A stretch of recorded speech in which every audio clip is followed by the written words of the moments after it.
Hello students, how are you? I hope you all are good. So now we are going to start a new lecture and in this lecture we are going to discuss archaebacteria. इसमें हम लोग पढ़ने वाले हैं archaebacteria. जैसे कि हम लोग बैक्टीरिया पढ़ रहे हैं, मोनेरन्स की बात कर रहे हैं, 5 किंगडम ऑफ क्लासिफिकेशंस की हमें बात करनी है। सबसे पहले मोनेरन्स है, उसी के बारे में बात करना है। तो मोनेरन्स में जो पहली चीज़ आपकी एनसीईआरटी में दी है वो है आर्कीबैक्टीरिया। तो बात करते हैं आर्कीबैक्टीरिया क्या होते हैं, इनके क्या फीचर्स होते हैं, तो इन सारी चीज़ों की हमें बात करनी है। तो स्वागत है आपका मेरे यूट्यूब चैनल बायोलॉजी क्लासेस में और मेरा नाम है हर्षल। तो चलो स्टार्ट करते हैं। These bacteria are special. सबसे पहले हम क्या करते हैं, पहले तो आर्की का मतलब समझते हैं कि व्हाट इज आर्कीबैक्टीरिया। देखो बैक्टीरिया तो आप सभी जानते हैं कि हमारे चारों तरफ धूल मिट्टी गंदगी इतनी है कि अगर हम एक मुट्ठी भर मिट्टी उठाएं तो उसमें न जाने कितने मिलियंस ऑफ बैक्टीरिया होंगे। ऐसे दिखाई नहीं देंगे लेकिन होते हैं, ठीक है। तो बैक्टीरिया के बारे में हम सभी जानते हैं। बात करते हैं आर्की का मतलब क्या होता है। तो अगर हम बात करें आर्की, तो आर्की का मतलब होता है प्रिमिटिव, ठीक है। कोई भी चीज़ अगर बहुत पहले से इस दुनिया में विराजमान है, इस दुनिया में पाई जा रही है, तो वो होती है प्रिमिटिव, ठीक है। तो उसे कहते हैं प्रिमिटिव, यानी बहुत पहले से, दैट इज प्रिमिटिव। तो समझते हैं ये जो बैक्टीरिया है इस धरती पे हम लोगों से भी पहले से यहाँ पर विराजमान है, that's why it is called archaebacteria. और इनमें क्या खासियत है, क्या चीज़ें इनमें देखी जाती हैं, ठीक है, कैसे पता करेंगे कि ये आर्कीबैक्टीरिया है। तो आइए कुछ सारी चीज़ें पढ़ते हैं जो आपकी एनसीईआरटी में दे रखी है कि these bacteria are special since they live in some of the most harsh habitat. अब हार्श हैबिटाट का मतलब क्या होता है? हार्श हैबिटाट का मतलब होता है कि ऐसा हैबिटाट जहाँ पर आप कल्पना ना कर सकें, इतना खतरनाक कह लो, या एक ऐसी चीज़ जहाँ पर आप कल्पना नहीं कर सकते, ऐसी जगह पर भी ये बैक्टीरिया पाए जाते हैं। Such as extreme salty area, जैसे कि बहुत ज़्यादा सॉल्टी, जैसे हम लोग समुद्र का पानी नहीं पी सकते, लेकिन एक्सट्रीम सॉल्टी बहुत ज़्यादा, समुद्र से भी अगर कहीं ज़्यादा नमक पाया जा रहा है उस जगह पर भी ये बैक्टीरिया पाए जाएंगे। तो दैट इज कॉल्ड हेलोफाइल्स, ठीक है। Such as extreme salty areas, that is halophiles. Halo मतलब salt से रिलेटेड। जैसे आप आगे पढ़ेंगे अभी एक टर्म आएगा स्टीनोहेलाइन और दूसरा आएगा यूरीहेलाइन। तो जहाँ भी हेलो का मतलब होगा वो रिलेटेड होगा आपके सॉल्ट से, ठीक है। Salty areas, that is halophiles. फिर हॉट स्प्रिंग्स का मतलब होता है जैसे कहीं से गरम लावा निकल रहा है, ऐसा लावा का मतलब होता है टेम्परेचर इतना कि अगर आप डुबा दें या हाथ उस पर रख दें तो आपको हटाने का वक्त भी ना मिले, आपका हाथ वहीं पिघलेगा और वहीं टूट कर गिर जाएगा। तो लावा में इतना ज़्यादा टेम्परेचर होता है, वहाँ पर भी क्या पाए जाते हैं, ये बैक्टीरिया सर्वाइव कर जाते हैं और उस जगह को, हॉट स्प्रिंग्स को बोलते हैं थर्मो एसिडोफाइल्स। थर्म का मतलब होता है टेम्परेचर, चाहे वो थर्मामीटर हो चाहे वो थर्मो एसिडोफाइल्स हो, जहाँ भी थर्म वर्ड आएगा इसका मतलब है कोई चीज़ टेम्परेचर से रिलेटेड है। जैसे मेडिकल में हम लोग थर्मामीटर यूज़ करते हैं ना, किस लिए यूज़ करते हैं? बॉडी का टेम्परेचर नापने के लिए। जब भी फीवर होता है तो डॉक्टर बोलता है ना जीभ ऊपर करो, है ना, जीभ के नीचे रख लो या बाहों के नीचे रख लो, ऐसे बोलते हैं ना आर्मपिट्स में कि ये थर्मामीटर रख लो। तो क्या करते हैं, वहाँ पे टेम्परेचर नापते हैं। एंड मार्शी एरियाज, मार्शी का मतलब होता है कीचड़ वाली जगह पर, ठीक है, वहां पर जो पाए जाते हैं आर्कीबैक्टीरिया, दिस इज कॉल्ड मेथेनोजल्स। मेथेनोजल्स का मतलब होता है जो मेथेन गैस को प्रोड्यूस करें, ठीक है। तो ये कुछ सारी चीजें हैं। पहला कैरेक्टर है जो आर्कीबैक्टीरिया के बारे में था कि ये सॉल्टी एरियाज में पाए जाते हैं, हॉट स्प्रिंग्स में देखने मिलते हैं और मार्शी एरियाज में भी देखने मिलते हैं। नेक्स्ट एनसीईआरटी आपको बोलती है कि archaebacteria differ from other bacteria. अब क्या ऐसा चीज़ है कि आर्कीबैक्टीरिया और बाकी बैक्टीरिया में दोनों को अलग अलग बनाती हैं? तो in having a different cell wall structure. Normal जो बैक्टीरिया होते हैं और जो आर्कीबैक्टीरिया होते हैं उनमें क्या ऐसा डिफरेंस होता है कि नॉर्मल वाले बैक्टीरिया जो हैं वो उस जगह पर नहीं पाए जा सकते जहाँ पर आर्कीबैक्टीरिया वगैरह पाए जाते हैं, ठीक है। तो जो मेन चीज़ होती है that is the cell wall. अब नाम से समझ में आ रहा होगा कि सेल, हम सभी सेल के ऊपर, जिस सेल से हम बने होते हैं उसी के ऊपर की जो वॉल होती है that is called cell wall structure and this feature is responsible for their survival in extreme condition. तो जो नॉर्मल बैक्टीरिया होते हैं और जो आर्की बैक्टीरिया होते हैं उन दोनों में अगर कोई डिफरेंस होता है किसी चीज़ में तो वो होता है उनकी सेल वॉल में डिफरेंस, ठीक है, जिसकी वजह से बैक्टीरिया जो है नॉर्मल जगह पर इन जगह पर जहाँ हमने बात करी वहाँ नॉर्मल बैक्टीरिया सर्वाइव नहीं कर पाते हैं, लेकिन आर्की बैक्टीरिया कर जाते हैं। जैसे बैक्टीरिया एंटीसेप्टिक डिटॉल वगैरह सेवलॉन ये सब हम यूज करते हैं, क्यों यूज करते हैं? बैक्टीरिया को किल करने के लिए, है ना। लेकिन ये आर्की बैक्टीरिया ऐसे होते हैं कि ये ऐसी ऐसी जगह पर पाए जाते हैं कि यहाँ पर ये डिटॉल सेवलॉन ये सब काम नहीं करेगा। यहाँ पर नहीं कह सकते कि मतलब मामा ने डिटॉल का धुला है, ऐसा कुछ। नेक्स्ट लाइन बात करते हैं एनसीईआरटी में कि methanogens are present on guts of several ruminant animals. अब मेथेनोजेंस मतलब वो बैक्टीरिया जो मीथेन प्रोड्यूस करते हैं, वो हमें कहाँ देखने को मिलते हैं? वो हमें देखने मिलते हैं gut of several ruminant animals, यानी कि जो रूमिनेंट्स का मतलब होता है पालतू जानवर होते हैं ना, गाय भैंस, इनके गट में, गट का मतलब होता है एलिमेंट्री कैनाल में, वहां पर भी हमें क्या देखने मिलेंगे? मेथेनोजेंस देखने मिलेगा। इस वजह से अभी आगे इस लाइन को देखिएगा, मैं आपको बताता हूँ एक एग्जांपल। आपने सुना होगा बायोगैस का, सुन रखा है ना एग्जांपल। बायोगैस बहुत सारी जगह पर यूज की जाती है, गोबर से खाद से बायोगैस बनाई जाती है ना, रोशनी की जाती है। हम लोग जब छोटे थे तो ऐसा, अब तो नहीं होता है, लेकिन हम लोग ऐसे छोटे थे तो जो बेकार के शेल होते हैं ना उनको उठा करके ले आते थे, फिर उनमें तार लगा करके गोबर वोबर डाल करके, और उससे फिर एक छोटा सा बल्ब आता था। कई बार जो भी इन्वर्टर वगैरह आपने देखा होगा उसमें रेड कलर का जो लाइट जलती है, या जो और भी कलर के होते हैं वो छोटे छोटे से बल्ब होते हैं। दिवाली आने वाली है, दिवाली में हम सब जो घर में लगाते हैं ना, वो जो छोटी सी है ना लाइटें जो होती हैं, उनमें जो छोटे छोटे बल्ब होते हैं वो उस गोबर गैस से जल जाते हैं। तो हम लोग वो जलाते थे और सारे दोस्तों को दिखाते थे, देखो देखो जल रहा है, देखो जल रहा है, गोबर से मैंने बनाया, ठीक है। तो अब ऐसा नहीं होता है ना। आप लोगों के पास पबजी है, हम लोगों के पास नहीं था। तो गोबर में ऐसा क्या होता है जिससे गैस बनती है, और गोबर इसी से, इसको बायोगैस को गोबर गैस भी कहते हैं हिंदी में। अब इसे क्यों कहते हैं? क्योंकि इससे गैस बनती है। गैस मतलब वो वाली गैस नहीं जो गुब्बारे में भर दो तो उड़ जाए। गैस मतलब वो गैस जो आप घर में खाना बनाते हैं। कई सारी जगह ऐसी हैं, गांव ऐसे हैं जहां पर इस बायोगैस से ही खाना बनता है। ये सिलेंडर नहीं यूज होता, वहाँ लाइन लगा के नहीं जाना पड़ता है पर्ची कटाने, या घर पे नहीं देने आता वो सिलेंडर, वहाँ बायोगैस से खाना बनता है, ठीक है। तो क्या होता है ऐसा गोबर में? गोबर में पाए जाते हैं मेथेनोजेंस, ठीक है। सच एज काउ, अभी रूमिनेंट्स की बात कर रहे हैं, तो काउ और बफेलो क्या होती हैं? रूमिनेंट्स एनिमल्स होते हैं। They are responsible for the production of methane या बायोगैस।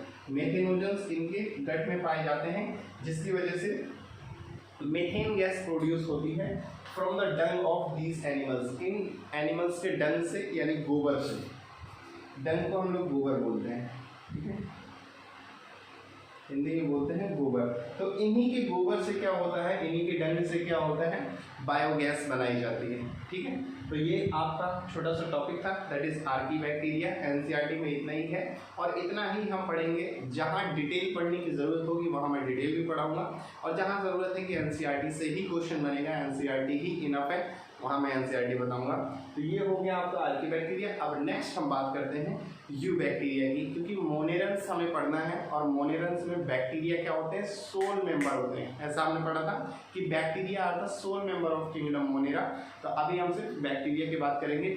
अगला जो है यू बैक्टीरिया, वो और इंटरेस्टिंग है। तो चलिए आइए देखते हैं यू बैक्टीरिया। चलो तो बात करते हैं हम लोग यू बैक्टीरिया की, और यू बैक्टीरिया का मतलब समझते हैं सबसे पहले। जैसे आर्की का हमने समझा था कि प्रिमिटिव बैक्टीरिया, जो बैक्टीरिया बहुत पहले से इस धरती पर है, दैट इज कॉल्ड प्रिमिटिव, ठीक है। अब बात करते हैं यू बैक्टीरिया। तो यू का मतलब होता है ट्रू। वैसे तो मैं बता चुका हूँ आपको लेक्चर्स में, लेकिन फिर यहाँ बताता हूँ कि यू का मतलब होता है ट्रू। और देखो, जो भी चीज अगर मैं बता रहा हूँ ना कि इसका मतलब ये होता है, इसका मतलब ये होता है, तो जो भी चीज मैं बता रहा हूँ इसका मतलब ये नहीं है कि ये सिर्फ यहीं पर लागू होगा, ठीक है। मैं जो भी चीज आपको बता रहा हूँ वो पूरी साइंस में लागू होगा, ठीक है। यू का मतलब कहीं भी पूरी बायो में हो, फिजिक्स में हो, कहीं भी अगर आ जाएगा तो यू का मतलब हर जगह ट्रू होना है, ठीक है। तो ये चीजें याद रखिएगा। साइंस लैटिन लैंग्वेज से आई है, ठीक है। तो कुछ वर्ड्स ऐसे हैं जो लैटिन में जिनका मतलब कुछ अलग है, ठीक है। तो ये जो वर्ड्स हैं ये लैटिन में ही हैं, तो यू मतलब होता है ट्रू। अपनी लैंग्वेज में, अमेरिकन लैंग्वेज, इंडियन लैंग्वेज में अगर हम लोग बात करें इंग्लिश में, तो यू का मतलब होता है ट्रू, यानी कि वास्तविकता में, वाकई में जो बैक्टीरिया हैं that is called you bacteria. अब इनके बारे में कुछ फीचर्स देख लेते हैं। एनसीईआरटी क्या कहती है कि also called true bacteria. NCERT ने भी यही लिखा है कि इनको हम लोग बोलते हैं ट्रू बैक्टीरिया। नेक्स्ट एनसीईआरटी बोलती है they are characterized by the presence of a rigid cell wall. कैसे पहचानेंगे कि ये ट्रू बैक्टीरिया है? तो इनमें क्या पाई जाती है? Rigid cell wall and if motile. Motile का मतलब है कि अगर ये बैक्टीरिया में मोशन है, मोटाइल वर्ड से समझा करो मोशन, ठीक है, चलना। अगर ये बैक्टीरिया चलते हैं या मूव करते हैं तो इनमें क्या पाया जाएगा? फ्लैजिलम। अभी ये सब फ्लैजिलम क्या होता है? तो बेटा फ्लैजिलम के बारे में मैं आपको बताऊंगा आगे। अभी सिर्फ इतना याद रखिएगा कि कोई भी चीज अगर मूव कर रही है, बैक्टीरिया हो या आगे हम पढ़ेंगे, तो वो जो मूव करती है वो किसकी वजह से करती है? फ्लैजिलम। फ्लैजिला का काम क्या होता है? मूवमेंट में काम करना, मूवमेंट में हेल्प करना, ठीक है। तो अगर बैक्टीरिया मोटाइल है तो उसमें क्या पाया जा रहा होगा? फ्लैजिलम पाया जा रहा होगा। अब बात करते हैं साइनोबैक्टीरिया। बहुत इंपॉर्टेंट है, ये बहुत इंपॉर्टेंट है साइनोबैक्टीरिया, याद रखिएगा। अब देखो साइनोबैक्टीरिया में सबसे पहले फिर से हम नाम का मतलब समझते हैं। साइनो का मतलब होता है ब्लू। फिर बता रहा हूं, जो भी मतलब बता रहा हूं वो पूरी साइंस में लागू होते हैं। तो कहीं भी अगर साइनो वर्ड लिखा है तो उसका मतलब होगा ब्लू, ठीक है। अब चाहे नाम से रिलेटेड हो या ब्लू चीज उसमें कोई पाई जा रही हो या कुछ भी हो, लेकिन उसका मतलब होता है ब्लू। तो साइनोबैक्टीरिया का मतलब ऐसे बैक्टीरिया जो ब्लू कलर के होते हैं। तो इनको हम लोग एक और नाम दे देते हैं, that is blue green algae. अब कहेंगे सर ये तो आपने कहा था बैक्टीरिया है, तो यही एक ऐसा बैक्टीरिया होता है जो एक्चुअली में है तो बैक्टीरिया, लेकिन जिसका नाम क्या है?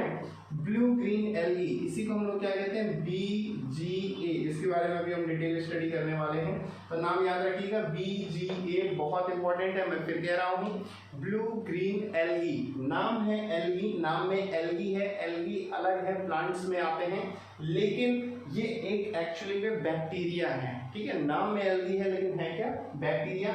Have chlorophyll A. अब देखो क्लोरोफिल वगैरह भी पत्तियों में पाया जाता है ना, आपने पढ़ा होगा पत्तियों का रंग हरा क्यों होते हैं? Why the leaves are green in color? तो just because of the chlorophyll A, ठीक है। तो क्लोरोफिल की वजह से पत्तियों का रंग हरा होता है। तो यही क्लोरोफिल जो पत्तियों में, लीव्स में पाया जा रहा है, वही आपको साइनोबैक्टीरिया में भी देखने मिलेगा, ठीक है। That's why it is called an algae, blue green algae, not blue green bacteria, ठीक है। तो इसको हम बोलते हैं ब्लू ग्रीन एल्गी। इसमें क्लोरोफिल ए पाया जा रहा है, सिमिलर टू ग्रीन प्लांट्स, जैसे कि हमें ग्रीन प्लांट्स में देखने मिलता है। And are photosynthetic autotroph. और एक ये भी चीज देखो कि प्लांट्स में जैसे पौधे क्या करते हैं, पौधे अपना भोजन स्वयं बनाते हैं, ऑटोट्रॉफिक होते हैं, ऐसे ही क्लोरोफिल जहाँ पे पाया जा रहा है, दैट मीन्स कि जो ग्रीन प्लांट्स होते हैं वो अपना भोजन जैसे बनाते हैं, ऐसे साइनोबैक्टीरिया भी क्या होता है? This is a photosynthetic autotroph. Photosynthetic, photo का मतलब होता है लाइट, ठीक है। सिंथेटिक का मतलब सिंथेसिस या बनाना। ऑटोट्रॉफ, ऑटो मतलब स्वयं, अपने आप से, लाइट की प्रेजेंस में खुद का भोजन बनाना, that is called photosynthetic autotrophic. अब बात करते हैं कीमोसिंथेटिक ऑटोट्रॉपिक। वहां पर क्या था? फोटोसिंथेटिक, फोटो का मतलब लाइट था, यहाँ कीमो है, कीमो का मतलब होता है केमिकल्स, ठीक है। यानी कि केमिकल्स के थ्रू, केमिकल्स, कीमो मतलब केमिकल, सिंथेसिस मतलब, सिंथेटिक मतलब सिंथेसिस बनाना, ऑटोट्रॉफिक मतलब खुद के लिए, खुद का भोजन केमिकल्स की प्रेजेंस में या केमिकल्स के थ्रू अगर बनाया जाए तो ऐसे बैक्टीरिया को बोलते हैं कीमोसिंथेटिक ऑटोट्रॉपिक बैक्टीरिया, ठीक है। तो कीमोसिंथेटिक ऑटोट्रॉफ्स क्या होते हैं? Bacteria oxidize various inorganic substance such as nitrate, nitrites and ammonia, ठीक है। अमोनिया NH3 पढ़ा गया ये सब आपने केमिस्ट्री में।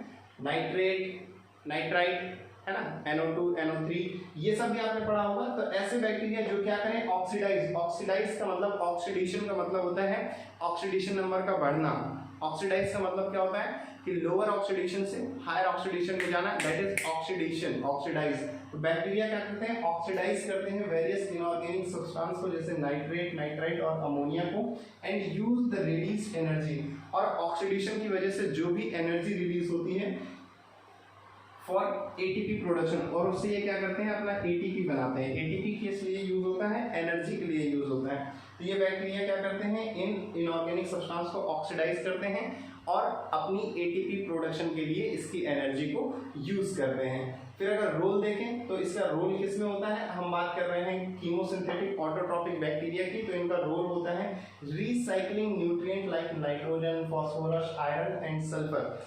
ये जितने भी पाए जा रहे हैं न्यूट्रिएंट, नाइट्रोजन, ठीक है,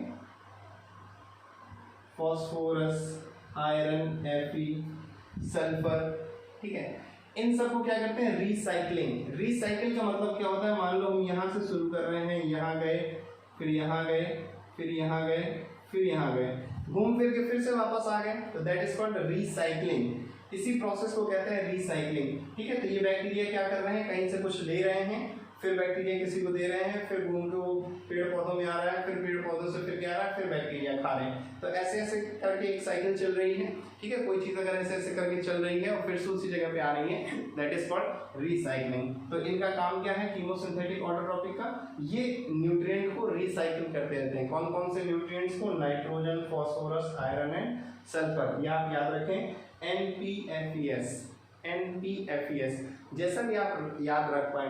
अब देखो कुछ सवाल आ रहा होगा कि सर क्या इनको रटना है, इनको कैसे याद रखेंगे हम लोग। तो कुछ नहीं करना है, जैसे मैं पढ़ा रहा हूँ या तो मेरा लेक्चर फिर से देख लेना है, और अगर इतना वक्त नहीं है कि लेक्चर देख पाओ तो आपको कुछ नहीं करना है, ये सारे पीडीएफ्स मैं आपको टेलीग्राम पे दे दूंगा, तो नीचे लिंक दे दूंगा, टेलीग्राम लिंक ज्वाइन कर लेना मेरा, वहाँ पर ये सब आपको पीडीएफ के फॉर्म में मिलेंगे। बस क्या करना है, जैसे जैसे जो चीज़ें मैंने आपको बताई हैं, जहाँ जहाँ मैंने मार्क किए हैं, उन चीज़ों को क्या करना है, एक बार रिवीजन कर लेना है, रिवीजन दोबारा से देख लेना है, बस और कुछ नहीं करना है। जितने बार देखेंगे उतना ही ज़्यादा माइंड में आपको याद रहेगा, ठीक है। तो इसको रटना नहीं है, बस मैं हर चीज़ का मतलब बताता जा रहा हूँ, तो चीज़ें आपको वैसे ही याद हो जाएंगी। लेकिन फिर भी क्या करना है, एक बार इसे फिर से देख लेना है। जो क्वेश्चन बनता है वो किस तरह से बनता है, जैसे कि मैं हर एक टॉपिक पढ़ाता हूँ, फिर उसका क्वेश्चन भी आपको कराता हूँ, ठीक है। तो इससे जो क्वेश्चन बनेगा अभी हम वो भी सॉल्व करेंगे, अभी सिर्फ आप समझते जाइए।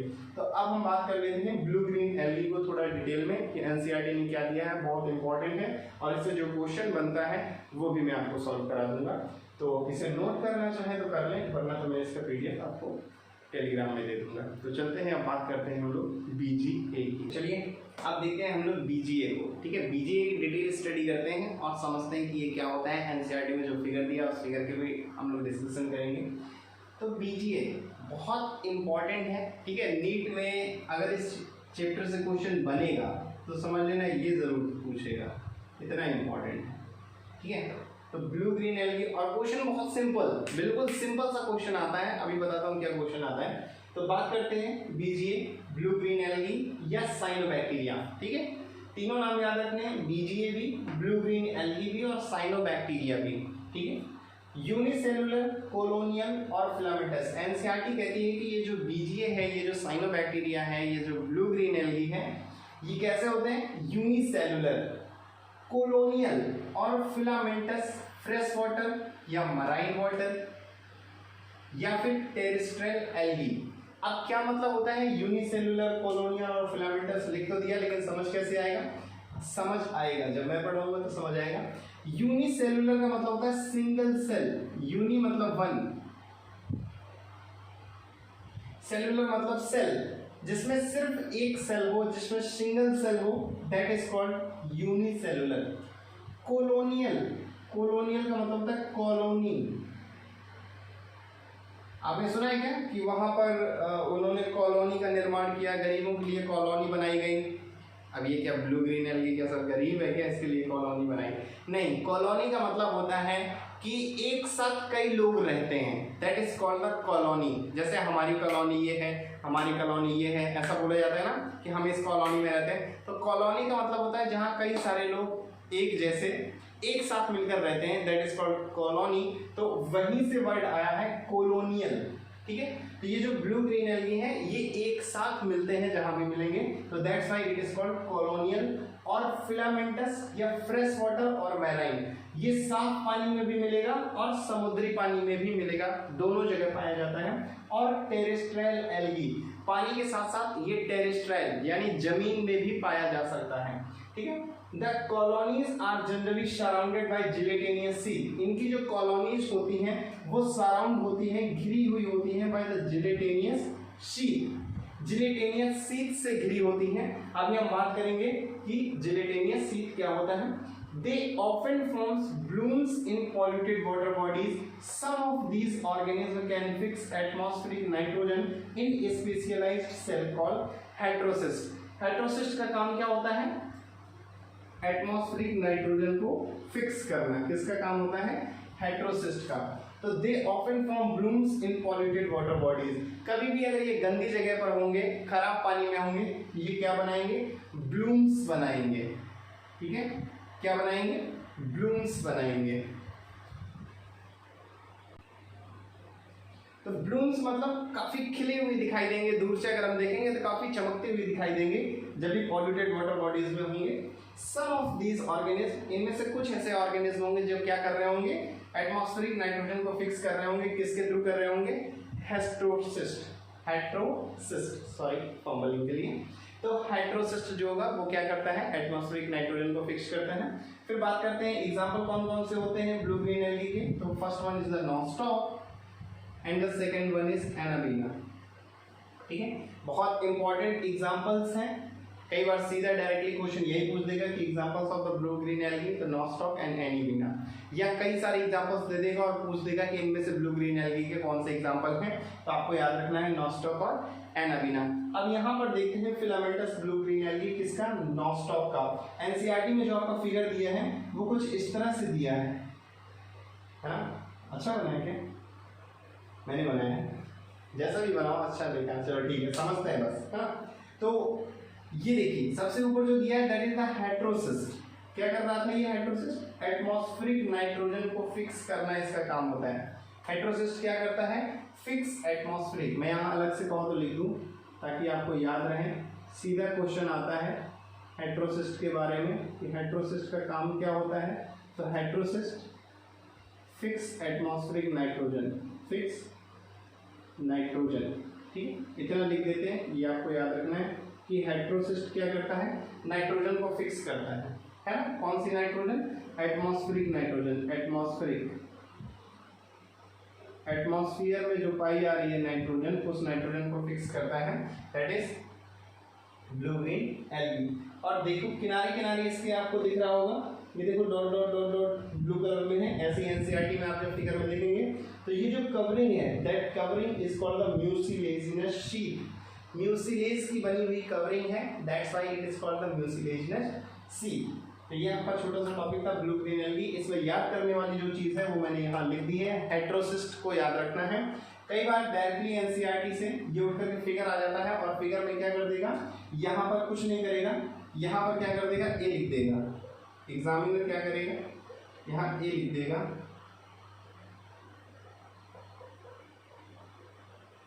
एरो लगाएगा और यहाँ लिख देगा ए और यहाँ लिख देगा बी।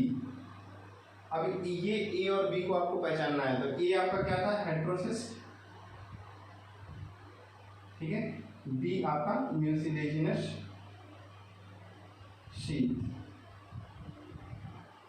ये आपको नाम याद रखने हैं। डायरेक्टली ये फिगर आता है तो आपको याद रखना है, ये ऊपर जो दिखाई दे रहा है दैट इज हेटेरोसिस्ट। काम क्या होता है? एटमॉस्फेरिक नाइट्रोजन को फिक्स करता है। और दूसरा म्यूसिलेजिनस शीट। ये ब्लू ग्रीन एल्गी के बारे में था। अब हम आगे देखते हैं एनसीईआरटी में क्या दिया है और उसके बाद नेक्स्ट बात करते हैं हेटेरोट्रॉफिक बैक्टीरिया। जैसे हमने कीमो सिंथेटिक ऑटोट्रॉफिक पढ़ा था, ऐसे एक वर्ड है हेटेरोट्रॉफिक। वहां पर क्या था? ऑटोट्रॉफिक, अपना भोजन खुद बना रहे थे। यहाँ पर क्या है? हेटेरोट्रॉफिक, स्वयं, ऑटो नहीं है, हेटेरो है, दूसरे पर निर्भर रहते हैं। तो वो बैक्टीरिया जो दूसरे पर निर्भर हो that is called heterotrophic. Autotrophic जो खुद अपना भोजन खुद ही बना लें, ऑटोट्रॉफिक जो अपना भोजन खुद ना बना सकें, दूसरों पर निर्भर रहें, दैट इज कॉल्ड हेटेरोट्रॉपिक। तो हम बात करते हैं हेटेरोट्रॉपिक बैक्टीरिया की। तो मोस्ट अबंडेंट इन नेचर, सबसे ज्यादा नेचर में पाए जाते हैं। मेजोरिटी आर इंपॉर्टेंट डिकम्पोजर्स, ज्यादातर जो हेटेरोट्रॉपिक बैक्टीरिया होते हैं वो डिकम्पोजर्स होते हैं, डिकम्पोज करते हैं। जैसे अभी क्या हुआ था, रिसेंटली पॉलीथीन बैन कर दी गई थी, है ना, सरकार में ऊपर नीचे होता रहता है कि कुछ दिन कोई चीज़ रूल आता है उसके बाद फिर से वही चीज़ हो जाता है। तो ऐसे पॉलीथीन्स बैन कर दी गई थी। क्यों बैन कर दी गई थी? क्योंकि वो डिकम्पोज नहीं होती। उस पॉलीथीन को अगर आप जमीन में फेंक दोगे तो 10 साल क्या, 20 साल क्या, 500 साल, 1000 साल बाद भी आप देखोगे तो वो पॉलीथीन क्या होगी, नीचे दबती चली जाएगी, उसके ऊपर बहुत सारे ढेरों कूड़ा कचरा जमा हो जाएगा, लेकिन वो पॉलीथीन एज इट इज रहेगी। क्यों? क्योंकि वो डिकम्पोज नहीं हो रही है। कोई भी बैक्टीरिया हो या कुछ भी हो, कोई भी कीड़े मकोड़े उसको डिकम्पोज नहीं कर सकते। इसलिए सरकार ने कहा था कि यहाँ पर जो जमीन है वो खराब हो रही है, अपनी मिट्टी खराब हो रही है, तो पॉलीथीन को बैन कर दो। तो वही चीज है, हेटेरोट्रॉपिक बैक्टीरिया क्या होता है, डिकम्पोजर्स होते हैं। हम क्या होते हैं, जैसे ह्यूमंस में हम लोगों के इसमें जो हिंदू रिवाज के अनुसार तो जलाया जाता है ना, अस्थियां प्रवाह की जाती हैं, लेकिन कई सारे ऐसे धर्म हैं जहाँ पर क्या की जाती हैं, कई सारे ऐसे रिवाज हैं जहाँ पर जमीन में गाड़ दिया जाता है ना, बरी कर दिया जाता है। तो वहाँ पर क्या होते हैं, ये बैक्टीरिया ही बॉडी को डिकम्पोज करते हैं। कोई भी चीज़ आप फेंक देते हैं, 2-4 दिन बाद देखो वो गायब हो जाती है, तो क्या होता है, बैक्टीरिया जो होते हैं उसको खा खा कर डिकम्पोज कर देते हैं। जैसे आपने देखा होगा क्राइम पेट्रोल, CID वगैरह में, तो वहाँ पर जब बॉडी निकालते हैं तो बॉडी की सिर्फ हड्डियाँ दिखाई देती हैं। तो क्या होता है, ये बैक्टीरिया जो होते हैं मिट्टी के अंदर पाए जाते हैं और क्या करते हैं, सारी बॉडी को डिकम्पोज कर देते हैं, लेकिन बोन्स को डिकम्पोज नहीं कर सकते, क्योंकि बोन को डिकम्पोज होने में बहुत साल लग जाते हैं। ठीक है, तो ज्यादातर वो बैक्टीरिया कौन से होते हैं, हेटेरोट्रॉपिक बैक्टीरिया होते हैं। तो majority are important decomposers, helpful in making curd from milk. अब ये भी काम करते हैं, डिकम्पोज तो करते हैं, और दूसरा चीज क्या होता है कि helpful in making curd from milk. आप दूध को एक दिन रख दीजिए, बहुत गर्मी पड़ रही होती है, अगले दिन क्या होता है, दूध फट जाता है। या फिर क्या होता है, जब दूध से दही को बनाते हैं तब भी उसमें क्या करते हैं, बैक्टीरिया काम करते हैं। आप कभी भी दूध को फ्रिज में रख दीजिए, कभी उसमें दही में जो है वो बदलेगा नहीं। क्यों? क्योंकि बैक्टीरिया जो होते हैं एक टेम्परेचर पर ही सर्वाइव करते हैं। तो फ्रिज का टेम्परेचर जितना होता है वहाँ बैक्टीरिया सर्वाइव नहीं कर सकते। इसलिए कभी भी जब भी दूध से दही को बनाएं तो दूध को उठाकर फ्रिज में ना रखें। कई बार ऐसा गलती कर देते हैं कि दूध को जमाना है तो उसमें थोड़ा सा इनोकुलम मिलाते हैं। इनोकुलम क्या होता है, इनोकुलम होता है कि थोड़ा सा पार्ट दही का होता है और उसको मिला करके दूध में डाल देते हैं, तो बाकी सारा भी क्या होता है, दही बन जाता है। लेकिन अगर उस इनोकुलम वाले पार्ट को मिलाने के बाद अगर आपने फ्रिज में रख दिया तो वो कभी भी दही नहीं बनेगा। क्यों? क्योंकि वहाँ बैक्टीरिया सर्वाइव नहीं कर पाएंगे। तो ये जो हेटेरोट्रॉपिक बैक्टीरिया होते हैं ये आपको मिल्क को कर्ड में बदलते हैं। प्रोडक्शन ऑफ एंटीबायोटिक, एंटीबायोटिक आपने खाई होंगी, दवाएं होती हैं, तो वो भी बनती हैं किससे, हेटेरोट्रॉपिक बैक्टीरिया से। फिक्सिंग नाइट्रोजन, नाइट्रोजन को भी फिक्स करते हैं, जैसे हम आगे भी पढ़ चुके हैं।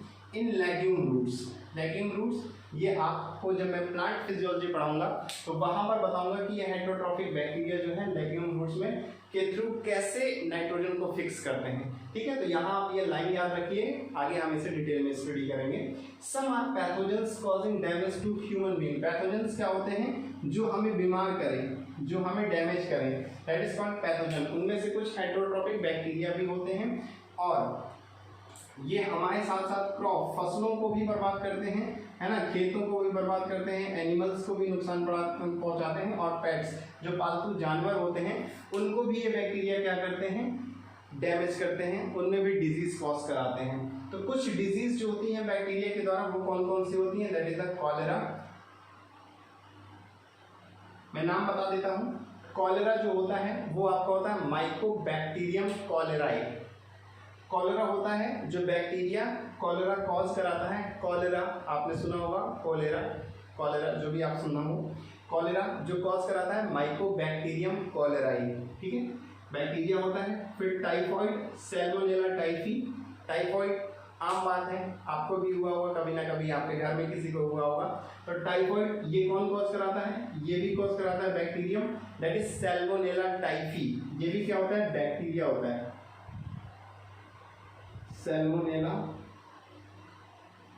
टाइफी। ये सब आप 12th में पढ़ने वाले हैं, 11th में इससे कोई रिलेटेड नहीं है डिजीज से, ठीक है। Cholera, typhoid. फिर नेक्स्ट है टिटनेस, ये कॉज कराता है, टिटनेस भी आपने सुन रखा होगा, है ना, माइकोबैक्टीरियम टिटैनी। टिटनेस जो कॉज कराता है बैक्टीरिया वो होता है माइकोबैक्टीरियम टिटैनी। टिटनेस जब भी कहीं जंग लगा हुआ या बहुत पुराना कोई लोहा लग जाता है तो हम लोग हॉस्पिटल जाते हैं कि टिटनेस का इंजेक्शन लगवा दो।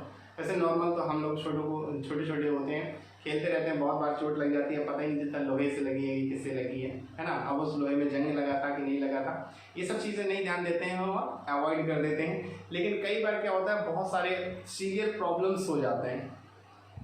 गांव में आपको देखने को मिलेगा, अपने इधर तो नहीं मिलता है क्योंकि हम लोग जाने अनजाने में इतने साफ सुथरे अब रहने लगे हैं, पहले नहीं होते थे। लेकिन गांव में क्या होता है, कहीं भी चोट लग जाती है तो उसमें कहीं कड़वा तेल लगा लेते हैं, सरसों का तेल, है ना। कई बार तो कोई चोट लगे थूक लगा लेते हैं, बहुत सारी चीज़ें होती हैं, वो ध्यान नहीं देते हैं। तो क्या होता है कि एक बार एक केस मैंने देखा था, मेरे फैमिली में ही ऐसा आया था हॉस्पिटल में।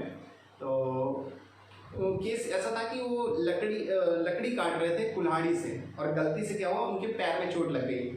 अब वो कुल्हाड़ी बहुत सालों पुरानी थी, जंग लगी थी, कैसी थी पता नहीं, तो वो लकड़ी काटते हुए उनके पैर में लग गई।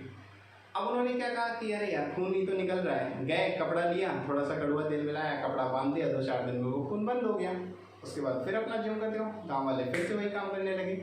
धीरे धीरे क्या हुआ, वो बैक्टीरिया अंदर बन गया, वो बैक्टीरिया अंदर पनप गया और उसने धीरे धीरे सारे पैर को खाना, बर्बाद करना, डैमेज करना स्टार्ट कर दिया। अब उनको क्या, थोड़ा बहुत तकलीफ हो तो गांव वाले क्या होते हैं, तुरंत डॉक्टर के पास नहीं आते। गांव वाले क्या, हम लोग भी थोड़ी सी तकलीफ में तुरंत डॉक्टर को नहीं दिखाते, वो ऐसे अवॉइड करते रहे कि अरे इतना दिन भर काम करते हैं, धूप में घूमते हैं, हो सकता है इस वजह से थकान हो इसलिए दर्द कर रहा हूँ, वो अवॉइड करते रहे। 1 महीने, 2 महीने, 3 महीने वो दर्द सहते रहे, उन्होंने नहीं बताया। बेसिकली ऐसे होते हैं, अपने पेरेंट्स भी होते हैं, कई छोटी मोटी चीज़ें लग जाती हैं तो वो इतनी जल्दी नहीं बताते या डॉक्टर को नहीं दिखाते। तो ऐसे ही उनको भी चोट लगी, उन्होंने पहले तो कपड़ा बांध के ऐसे ही नॉर्मल काम कर लिया जो किया जाता है, ठीक है, वैसे तो करना नहीं चाहिए, कर लिया। फिर उसके बाद दर्द हो रहा है, डॉक्टर को नहीं दिखाया। क्यों? क्योंकि सबके दिमाग में ये है कि डॉक्टरों की फीस बहुत ज़्यादा होती है, डॉक्टर के पास जाएंगे, पहले तो फीस इतनी, उसके बाद वो कुछ टेबलेट्स लिख देगा, उसके लिए पैसा, फिर उसके बाद क्या पता लिख दे कुछ खाने वाने को, वीकनेस के लिए, तो उसके लिए पैसा। तो इन सब चीज़ों को पैसे की वजह से अवॉइड करके उन्होंने क्या किया कि बस ऐसे कपड़ा बांध दिया सरसों के तेल में और चलने दिया कि चलो दर्द हो रहा है 1-2 दिन, 2 दिन, 4 5 दिन में सही हो जाएगा। धीरे धीरे वो इन्फेक्शन इतना फैल गया कि उनका अंदर से पूरा पैर सड़ गया। ऊपर से तो खाल थी लेकिन अंदर से बिल्कुल ऐसे जैसे मवाद भर जाता है ना, पस बन जाता है, पूरा पैर अंदर से इतना सड़ गया। और जब वो बिल्कुल खड़े नहीं हो पा रहे तब उन्होंने जाकर के बताया कि मेरे पैर में ये दिक्कत है और मैं खड़ा नहीं हो पा रहा। मेरी आंखों देखी बात है, मैं भी वहीं पर हॉस्पिटल में ही था। एक्चुअली मेरा फ्रेंड है GSVM में, तो वो फ्रेंड उनका इलाज कर रहा था, मैं उसी के पास ले गया। GSVM गणेश शंकर विद्यार्थी कानपुर में मेडिकल कॉलेज है और हैलेट उससे रिलेटेड हॉस्पिटल है, तो हैलेट में ही एडमिट कराया था। तो वहाँ पर मेरे सामने वो सैंपल लेने गया कि क्या प्रॉब्लम है, तो पूछा गया कि क्या हुआ है, कैसे ये हुआ, तो उन्होंने बताया कि बहुत पहले कुल्हाड़ी लग गई थी, उसकी वजह से टिटनेस हुआ और आज वो इतना फैल गया। और भी बहुत सारी चीज़ें हैं जो उनमें हुई होंगी, लेकिन शुरुआत जो है सिर्फ इतनी छोटी सी चीज़ की वजह से हुई, ठीक है। तो ये टिटनेस बहुत बड़ी बीमारी है, वैसे तो इसे लॉक जॉ डिजीज भी कहते हैं, है ना, जबड़ा जो होता है वो लॉक हो जाता है, लेकिन नॉर्मली कई सारे और भी प्रॉब्लम्स क्रिएट कर देता है। तो ये इतना छोटा मोटा चीज़ नहीं है। तो जब भी अगर चोट लगे तो छोटा सा इंजेक्शन होता है, फ्री ऑफ कॉस्ट लगता है गवर्नमेंट मेडिकल हॉस्पिटल्स में, तो आप चले जाइए वहाँ पर, फ्री ऑफ कॉस्ट टिटनेस का इंजेक्शन लग जाएगा। लेकिन प्लीज़ कभी भी ये सब जो फालतू की चीज़ें हो ना, कपड़ा बांध दिया, थूक लगा लिया, ये सब मत करें, ठीक है। तो चलो बात करते हैं बैक्टीरियल डिजीज की। तो कॉलेरा, माइकोबैक्टीरियम कोलेराई, और typhoid Salmonella typhi, tetanus Mycobacterium टिटैनी, Mycobacterium टिटैनी cause कराता है टिटनेस को, और लास्ट है सिट्रस कैंकर, ठीक है। तो ये 4 डिजीज हैं जो आपकी एनसीईआरटी में दी हैं, तो डायरेक्टली ऑप्शन आ सकता है नीट में क्वेश्चन में बन के, तो इसको आपको याद रखना है। कौन कौन सी डिजीजेज हैं? वैसे तो बहुत सारी डिजीज हैं जो बैक्टीरिया के थ्रू होती हैं, लेकिन आपकी एनसीईआरटी में ये 4 डिजीज दी हैं, cholera, typhoid, tetanus and citrus canker. तो आपको इन्हीं चारों को याद रखना है कि diseases caused by the bacteria, that is cholera, typhoid, tetanus, citrus canker, ये आपको याद ही रखना है। ठीक है, बार बार पढ़ेंगे, चीजें आपको याद हो जाएंगी। अभी किसके द्वारा होता है ये मत याद रखिए, ये 12th में जब हम टॉपिक पढ़ेंगे ना, ठीक है, तो ये सारी चीजें आपको वहीं अपने आप याद हो जाएगा। बहुत इंटरेस्टिंग चैप्टर है, मेरा जो सबसे पसंदीदा चैप्टर है ना वो यही वाला है, जहाँ पर डिजीज होती है। ऐसा फील आता है कि यार हम डॉक्टर हैं, चीजें समझ रहे हैं, है ना, पूरी एकदम डॉक्टर वाली फील आती है। ये हम 12th में पढ़ेंगे, बहुत अच्छी फील आएगी। ठीक है, अभी बात करते हैं सिर्फ जो इंपॉर्टेंट है। Bacteria mainly reproduced by fission. Fission का मतलब होता है 2 टुकड़ों में टूटना या 2 से ज़्यादा टुकड़ों में टूटना। सपोज कि अगर यहाँ मेरा मार्कर है लेकिन मार्कर नहीं होता, मेरे हाथ में चौक होती और मैं इसे छोड़ देता तो वो चौक के कई सारे टुकड़े हो जाते हैं, है ना। तो ऐसे बैक्टीरिया जो होते हैं, ऐसे ही फिजन अपने आप को कई भागों में तोड़ देते हैं और हर एक भाग अपने आप में नया बैक्टीरिया बन जाता है। तो बैक्टीरिया जो रिप्रोड्यूस करते हैं, रिप्रोड्यूस दोबारा से जो प्रोड्यूस होते हैं, दोबारा से जो प्रोडक्शन होता है बैक्टीरिया में, वो होता है फिजन के द्वारा। ठीक है, तो ये हमने बात कर ली हेटेरोट्रॉफिक बैक्टीरिया की, एनसीईआरटी में इतना ही दिया है। अब next important topic that is mycoplasma.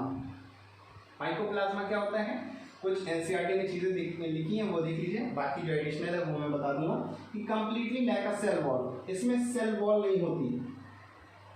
क्या नहीं होती? सेल वॉल नहीं होती। स्मॉलेस्ट लिविंग सेल, ये क्वेश्चन बहुत इंपॉर्टेंट है, ये लाइन बहुत इंपॉर्टेंट है। माइकोप्लाज्मा के बारे में अगर पूछा जाता है कि स्मॉलेस्ट लिविंग सेल क्या है, तो दैट इज माइकोप्लाज्मा।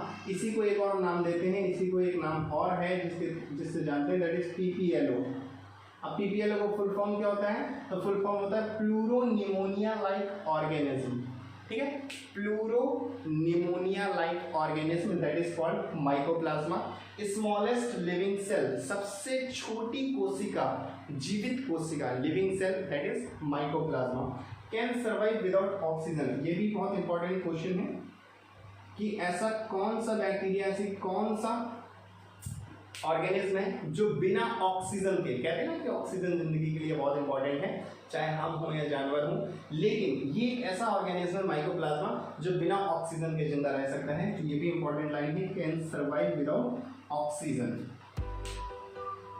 ठीक है, तो माइकोप्लाज्मा के बारे में जो इंपॉर्टेंट चीज याद रखनी है, स्मॉलेस्ट लिविंग सेल और कैन सर्वाइव विदाउट ऑक्सीजन। बाकी हेटेरोट्रॉफिक मैंने बता दिया है, जो दूसरों पर निर्भर रहे, अपना खाना स्वयं ना बना पाए, दूसरों पर निर्भर रहते हैं, that is called the heterotrophic organism. तो इसी के साथ पढ़ते रहें, एंजॉय करते रहें, और आज का लेक्चर हम यहीं समाप्त करते हैं। सो थैंक यू, मिलते हैं अगले लेक्चर में जल्दी। थैंक यू वेरी मच, पढ़ते रहें, एंजॉय करते रहें, stay home, stay safe, thank you.